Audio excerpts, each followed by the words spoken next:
출애굽기 27번째 시간으로 여호와의 밤이라는 제목으로 같이 말씀을 나누도록 하겠습니다. 6월절 밤에 일어난 일은 이스라엘 백성들에게는 하나님의 보호하심과 구원하심의 은혜이지만 애굽 백성들에게는 장자의 죽음을 통한 하나님의 심판하심의 날이었습니다.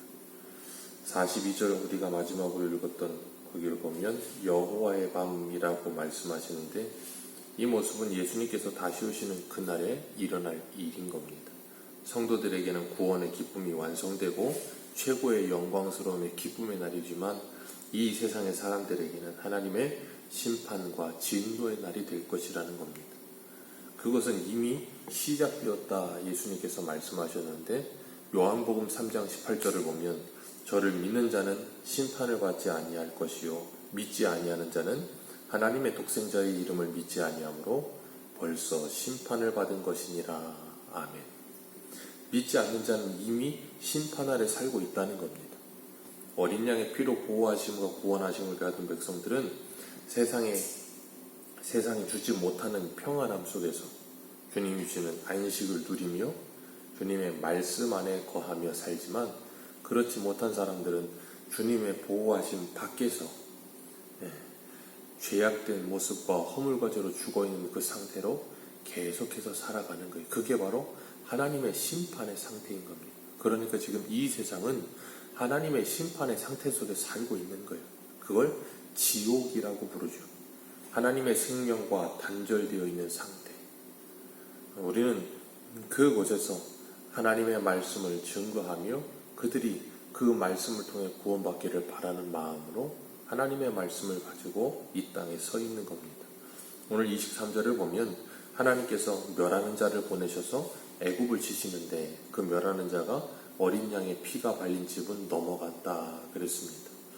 어린 양의 피가 없는 집은 멸하는 자에 의하여 장자의 죽음이 그 재앙에 들어가게 되는 겁니다. 출애굽기 11장 5절을 보면 우리 11장 5절을 같이 한번 보겠습니다. 출애굽기 11장 5절 같이 읽습니다. 시작.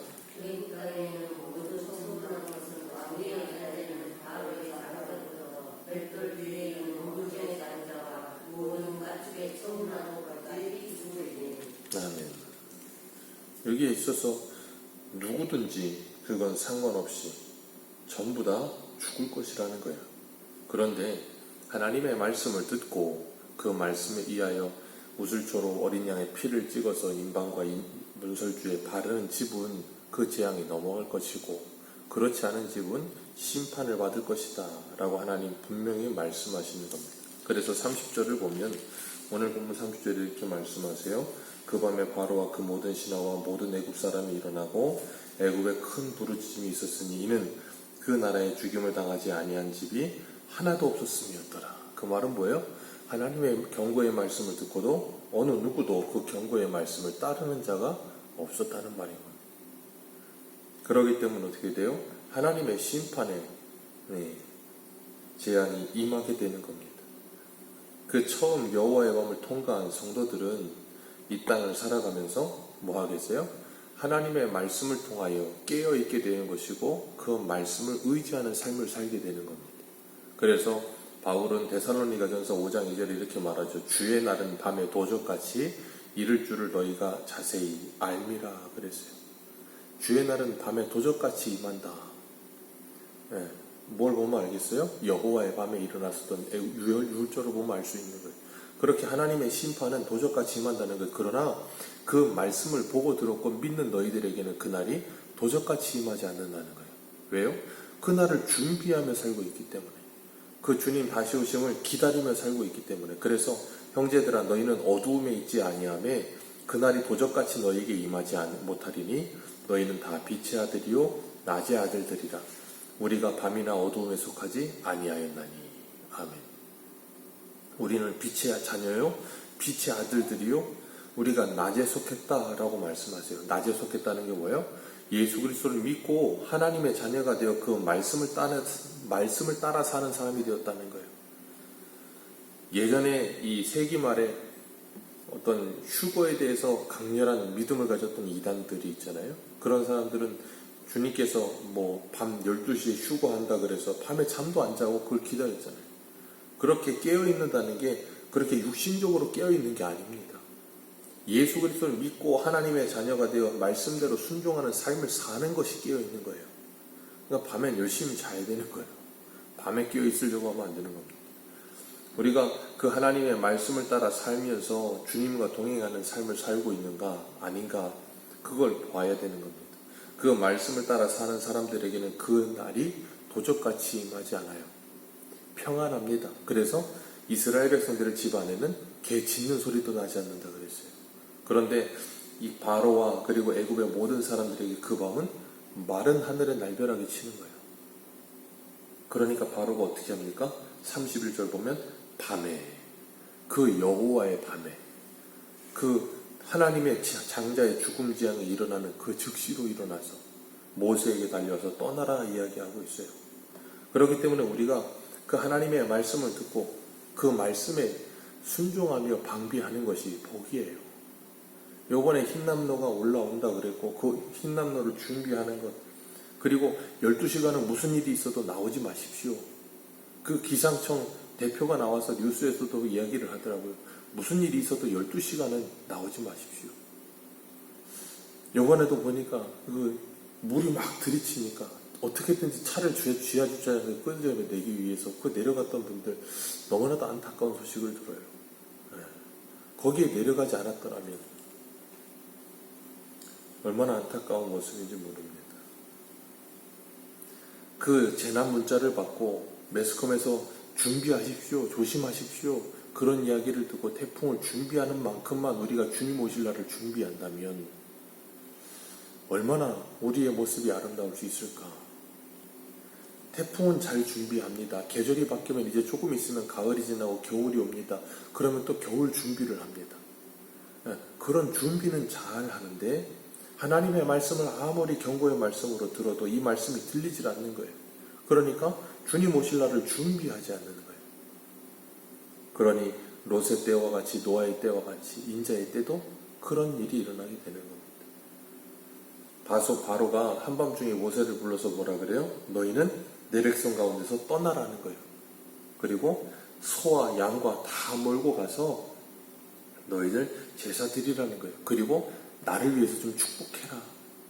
그렇게 32절에 이야기하고 있습니다. 바로가 이제는 두 손 다 드는 거죠.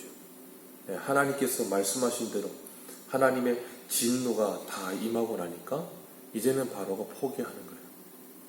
철저하게 하나님께서 승리하시고 바로 스스로가 두 손 들고 나가라고 할 때까지 하나님이 계속해서 재앙을 내리신 거예요. 이스라엘 백성들은 애굽 사람들에게는 그리고 바로에게는 뜨거운 감자예요. 이 뜨거운 감자 입에 넣으면 뜨거워갖고 삼키지도 못하고 어떻게 뱉지도 못하고 아까우니까 그러니까 어떻게 합니까? 입천장 다 지는 거죠. 지금 바로가 뜨거운 감자 입에 넣고서는 입천장 다 지고 나중에는 토해내는 거예요.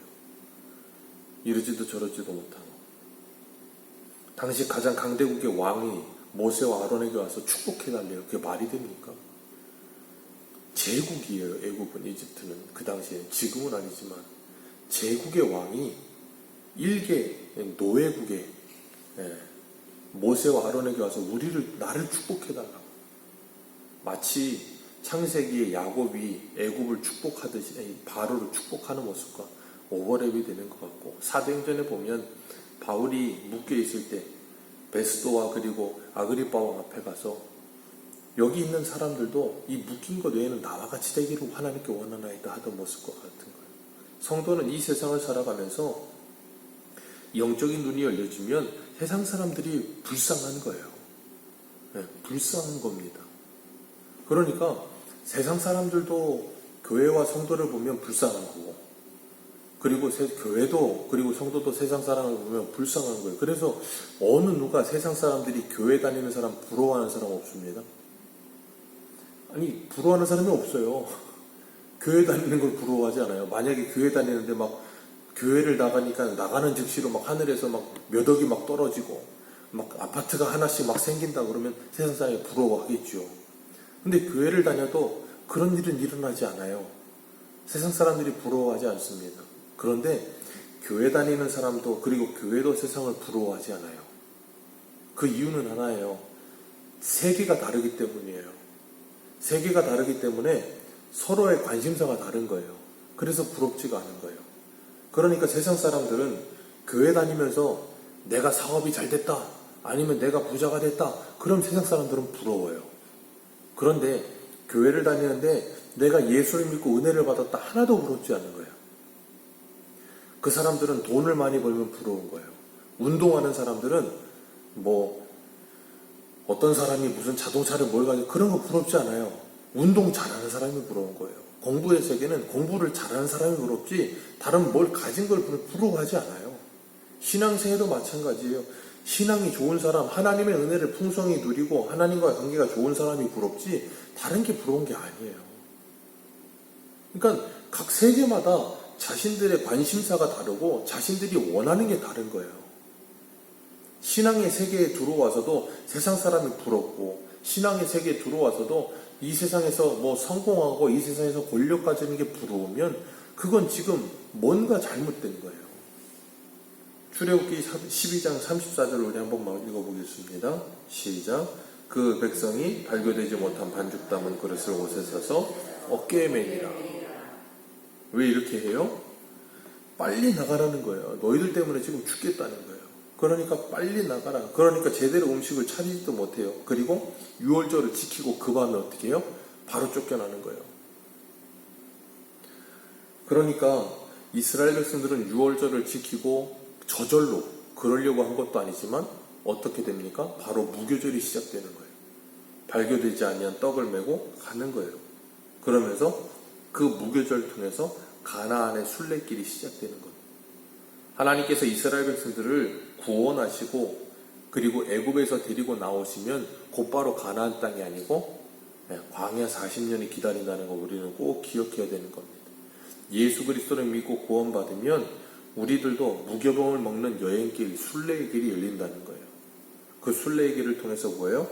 하나님을 배우고 하나님의 은혜를 배우면서 하나님의 나라에 오늘 본문의 표현대로라면 뭐라 그러셨어요?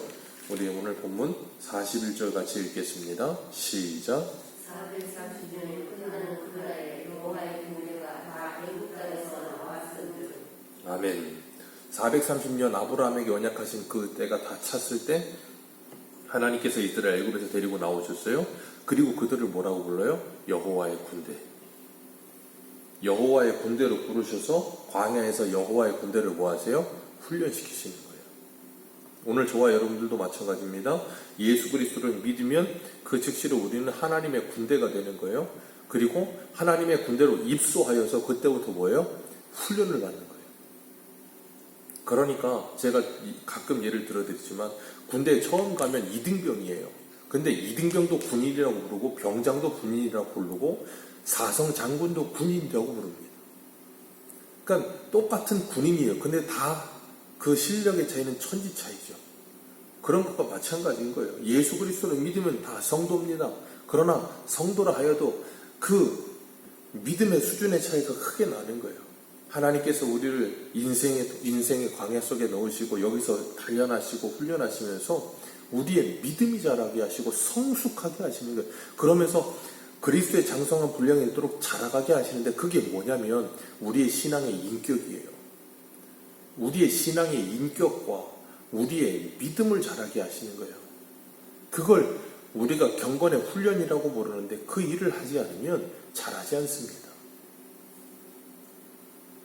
그렇기 때문에 우리가 그 광야와 같은 길을 통해서 하나님을 배우며 하나님의 은혜를 기억해야 되는 거예요. 그리고 이스라엘 백성들의 그 광야는 더 이상 광야가 되지 않아요. 그 이유는 하나입니다. 하나님이 함께 하시기 때문이에요. 세상에서도 이 젊은 연인들이 만나서 사랑을 하면 항상 봄이에요. 여름이어도 봄이고 겨울이어도 봄이고. 왜요?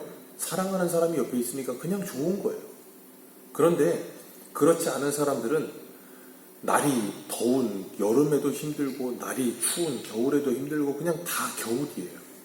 다 힘든 거예요. 무조건 힘들어요. 이유는 하나예요. 혼자 있기 때문에 그런 거예요. 우리들도 신앙생활이 마찬가지예요.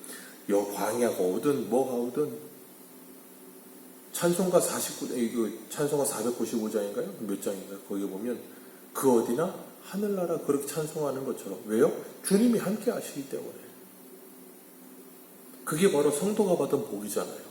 그러니까 우리는 하나님만 있으면 즐거운 거예요. 하나님의 은혜만 있으면 기쁜 거예요. 근데 그 은혜가 없으면 괴로운 거예요. 마치 세상에 돈이 전부인 사람은 돈만 있으면 즐겁고 돈이 없으면 괴로운 것처럼. 우리의 기쁨의 근원은 하나님입니다. 예수 그리스도입니다. 그래서 바울이 뭐라 그래요? 항상 기뻐하라. 다른 것 때문이 아니고 하나님 때문에 항상 기쁜 거예요. 우리와 항상 함께 하시기 때문에. 그래서 출애굽기 12장 42절에 이렇게 말해요. 이 밤은 그들을 애굽 땅에서 인도하여 내심으로 말미암아 여호와 앞에 지킬 것이니는 여호와의 밤이라. 이스라엘 자손이 대대로 지킬 것이니라. 아멘. 이스라엘 백성들이 망하는 이유는 이 여호와의 밤의 은혜를 잃어버렸기 때문이에요. 그걸 계시록에서는 에베소 교회가 뭐라 그랬어요? 첫사랑을 잃어버렸느니라. 여호와의 밤, 유월절을 지키고는 있지만 그 유월절의 정신은 잃어버린, 유월절의 은혜는 잃어버린. 그리고 나면 하나님의 군대가 아니고 뭐예요? 그냥 애굽 사람인 거예요. 옛사람과 똑같아지는 거예요. 성도도 마찬가지예요. 하나님의 은혜 잃어버리는 순간 세상 사람과 똑같은 거예요. 구별이 없어요. 그래서 우리는 뭐예요? 날마다 하나님의 은혜를 내 안에 품기 위해, 그 은혜를 받기 위해, 그 은혜가 내 안에서 마르지 않기 위해 날마다 뭐예요? 은혜의 방편인 말씀과 기도를 항상 사용하는 거예요. 왜? 하나님이 그걸 통해 은혜 주시겠다고 약속하셨으니까. 그래서 우리가 축구라고 성경 읽고 기도하는 거예요.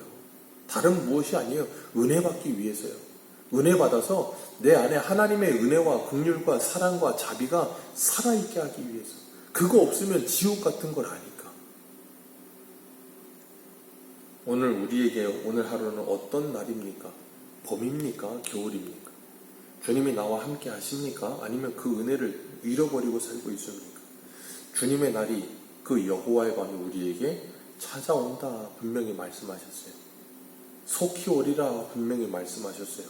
우리가 그 날을 기다리면서 오늘도 그 은혜를 기억하며 하나님의 말씀을 맡은 자로서 이 땅 가운데 겨울과 같은 괴로움 속에 있는 영혼들에게 이 복음을 전해주며 그들도 그 어디에서나 주님과 함께하며 하나님이 주시는 봄을 누릴 수 있는 놀라운 은혜가 있도록 그런 은혜를 누리며 전하는 복된 삶 사시기를 축복합니다. 기도하겠습니다.